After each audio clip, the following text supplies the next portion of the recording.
ఇవాళ పార్టీ కార్యాలయానికి చంద్రబాబు పార్టీ నేతలు కార్యకర్తలను కలవనున్న సీఎం. ఈ నెల 17న పోలవరం ప్రాజెక్టు సందర్శనకు సీఎం చంద్రబాబు. ప్రాజెక్టు పనుల్లో వేగం పెంచాలని అధికారులకు సూచన. రాష్ట్ర భవిష్యత్తుపై ఖచ్చితంగా బాధ్యత తీసుకోవాలి. కేబినెట్లో పదవులు పొందిన వారికి సూచనలు.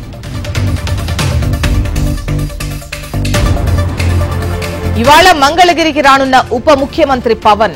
సాయంత్రం పార్టీ నేతలు కార్యకర్తలతో భేటీ.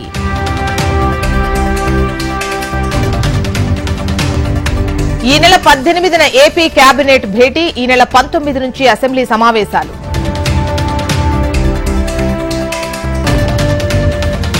ఏపీ టీడీపీ అధ్యక్షుడిగా పల్లా శ్రీనివాసరావు.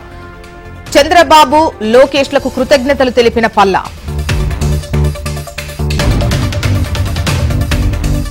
టీటీడీకి కొత్త ఈవో నియామకం. శ్యామలారావును నియమిస్తూ ఉత్తర్వులు జారీ చేసిన ప్రభుత్వం.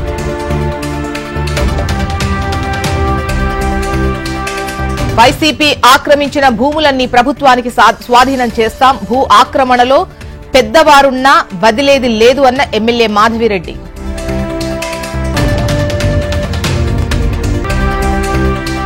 తెలుగు రాష్ట్రాల్లో మరికొన్ని రోజుల పాటు వర్షాలు. రాయలసీమ, కోస్తాంధ్ర, ఉత్తర తెలంగాణలో భారీ వర్షాలకు ఛాన్స్.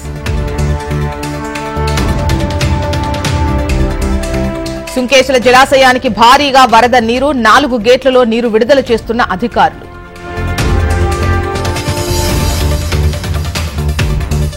ఇటలీలో ప్రధాని మోడీ పర్యటన. పలు దేశాల అధ్యక్షులతో భేటీలు.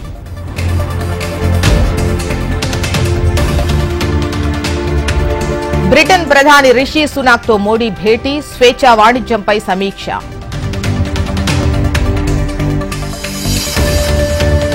కర్ణాటక మాజీ సీఎం యడియూరప్పకు హైకోర్టులో ఊరట. తదుపరి విచారణ జరిగే వరకు అరెస్టు చేయవద్దన్న కోర్టు.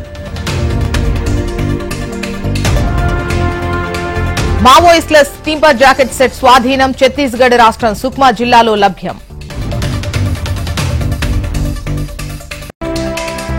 ట్రంప్ ప్రభుత్వం విధించిన నిషేధం చెల్లదు. బంప్ స్టాక్స్ పై అమెరికా సుప్రీంకోర్టు తీర్పు.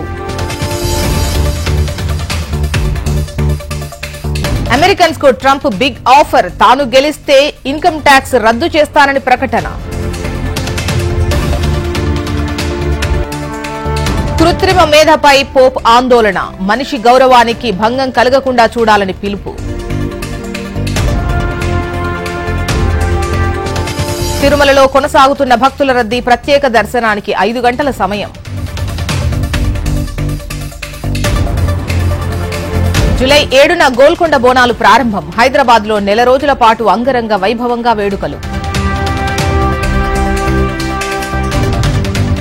T20 ప్రపంచ కప్లో యుఎస్ఏ ఐర్లాండ్ మ్యాచ్ రద్దు. వర్షం కారణంగా రద్దయిన మ్యాచ్.